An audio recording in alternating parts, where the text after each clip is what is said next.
कक्षा 10 के प्रिय बच्चों, पेज नंबर 59, लेसन टू ममता देखिए। गद्यांश 7। अश्वारोही पास आया। ममता ने रुक रुक कर कहा, मैं नहीं जानती कि वह शहंशाह था या साधारण मुगल, पर एक दिन झोपड़ी के नीचे वह रहा। मैंने सुना था कि वह मेरा घर बनवाने की आज्ञा दे चुका था। मैं आजीवन अपनी झोपड़ी खुदवाने के डर से भयभीत रही। भगवान ने सुन लिया।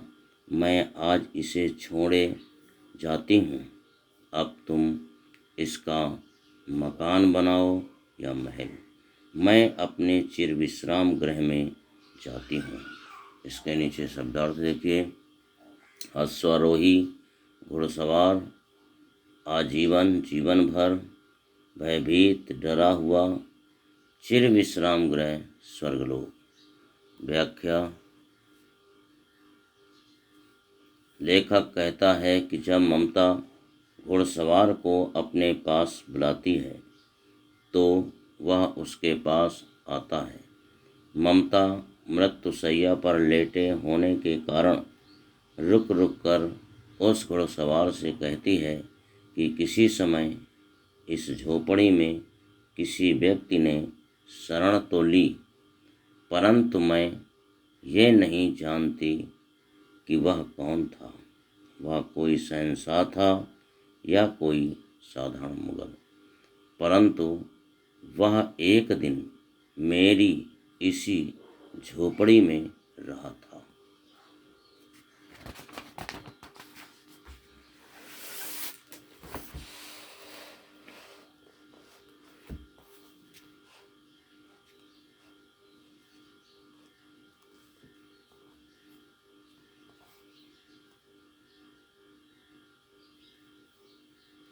जब वह जा रहा था तब मैंने सुना था कि वह अपने किसी आदमी को इस झोपड़ी के स्थान पर मेरा घर बनवाने का आदेश दे रहा था।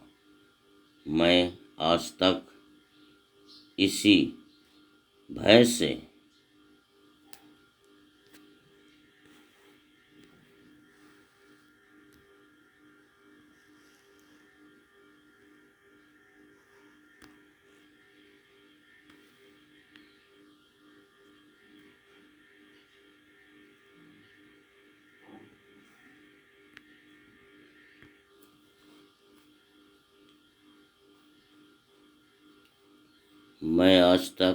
भय से त्रस्त हूँ। कहीं कोई आकर मेरी इस झोपड़ी को गिराकर और इस स्थान को खुदवाकर इसके स्थान पर मकान न बनवा दे। ममता को भय इसलिए सताता था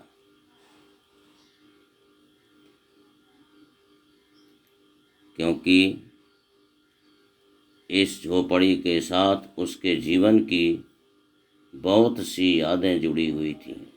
ममता आगे कहती है कि भगवान ने भी शायद मेरी सुन ली होगी, तभी से आज तक इस झोपड़ी के स्थान पर कोई मकान बनवाने नहीं आया।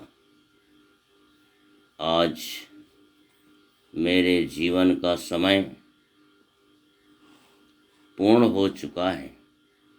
मैं इस झोपड़ी को छोड़कर हमेशा के लिए दूसरे लोक में जा रही हूँ, अर्थात अब मुझे किसी भी तरह का डर या भय नहीं है। अब जिसकी जैसी इच्छा हो, चाहे तो इसका मकान बनाओ या महल। अब मैं इस झोपड़ी की मोहमाया से दूर हो गई हूँ। तथा इस संसार से दूर दूसरे संसार अर्थात लोक में जा रही हूँ। अर्थात मैं अब यह संसार छोड़कर स्वर्गलोक की ओर जा रही हूँ, जहाँ मुझे अनंत काल तक आराम मिलेगा। इसके नीचे प्रश्न है। प्रश्न नंबर 1, उपरोक्त गद्यांश का संदर्भ लिखिए। आपको पहले की तरह लिखना है। दूसरा, रेखांकित अंश की व्याख्या कीजिए, वो भी पिछले पैराग्राफों के हिसाब से लिखना है। तीसरा, ममता की झोपड़ी खोजता हुआ अश्वारोही क्यों आया था? इसका उत्तर देखिए।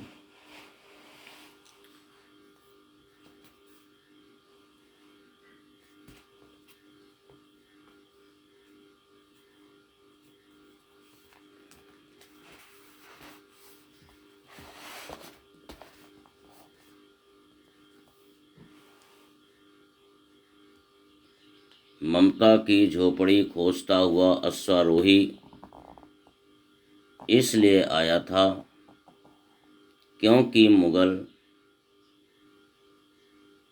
बादशाह हुमायूं द्वारा उसे ममता की झोपड़ी को मकान के रूप में परिवर्तित करने का आदेश मिला था। वह झोपड़ी के स्थान पर मकान बनवाने आया था।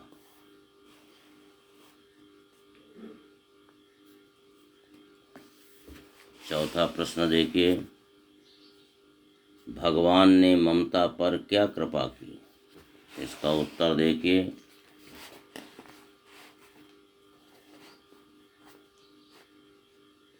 भगवान ने ममता के जीवित रहते झोपड़ी को गिरवाकर उसके स्थान पर कोई महल न बनवाकर उस पर कृपा की। पांचवा प्रश्न देखिए। ममता को किससे बेहद लगाव था? इसका उत्तर देखिए।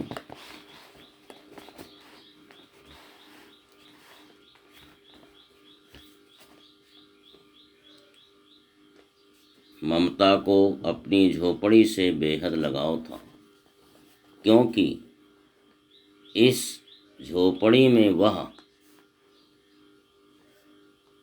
बहुत समय से रह रही थी। इस कारण उसमें उसके जीवन की बहुत सी यादें जुड़ी हुई थीं। छठवां प्रश्न देखिए। ममता के भय का क्या कारण था? इसका उत्तर देखिए।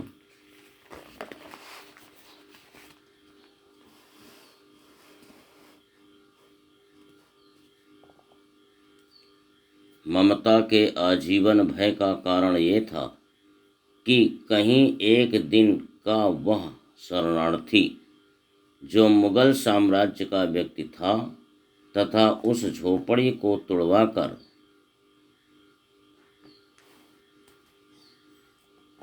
उसके स्थान पर गृह निर्माण की आज्ञा देकर गया था, सच में उसे तुड़वा न दे।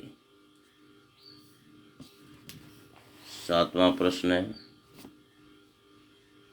चिर विश्राम गृह का अर्थ स्पष्ट कीजिए।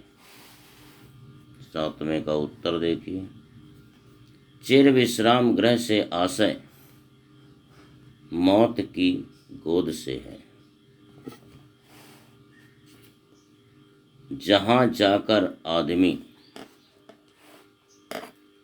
सांसारिक भागदौड़ से मुक्ति पा जाता है और सदा के लिए विश्राम करता है। अंतिम प्रश्न है 8 नंबर का। उपरोक्त गद्यांश में प्रयुक्त सहनसा शब्द किसके लिए आया है? इसका उत्तर देखिए। उपरोक्त गद्यांश में प्रयुक्त शहंशाह शब्द हुमायूं के लिए आया है। शहंशाह शब्द हुमायूं के लिए आया है। आज इतना ही बच्चों, और इसी के साथ आपका गद्य खंड का पाठ 2 भी समाप्त होता है। तीसरा पाठ है क्या लिखूं, ये आपके कोविड-19 में 30% जो कोर्स कम किया गया है उसमें तीसरा लेसन क्या लिखूं पद्मलाल पुन्नालाल बख्शी का, ये अभी नहीं है।